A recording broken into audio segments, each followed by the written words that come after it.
পাকিস্তান ভারতের মধ্যে পরমাণু যুদ্ধ হবে বোকামি, জানালেন জেনারেল শরীফ। বিস্তারিত থাকছে অগ্রযাত্রা ডেস্ক রিপোর্টে।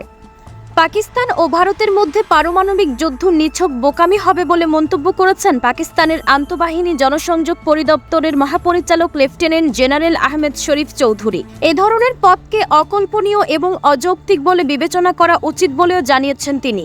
ভারতের সাথে সাম্প্রতিক অচলাবস্থার পর ব্রিটিশ এক সংবাদ মাধ্যমের সাথে আলাপকালে সামরিক মুখপাত্র জেনারেল শরীফ তার এসব মতামত প্রকাশ করেছেন।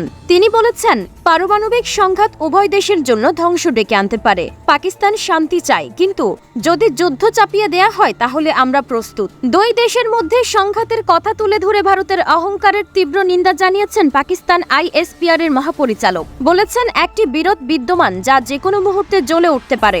দক্ষিণ এশীয় দেশগুলোর মধ্যে পারমাণবিক সংঘাতের আশঙ্কা সম্পর্কে এক প্রশ্নের জবাবে জেনারেল আহমেদ শরীফ চৌধুরী জানিয়েছেন, ভারত মিথ্যা বর্ণনার ওপর ভিত্তি করে আগুন নিয়ে খেলছে। পহেলগাম হামলায় পাকিস্তানের জড়িত থাকার ভারতীয় অভিযোগের জবাবে তিনি জানিয়েছেন, ভারত যদি কোনো পাকিস্তানের বিরুদ্ধে প্রমাণ দিতে পারে তবে তারা ব্যবস্থা নেবে।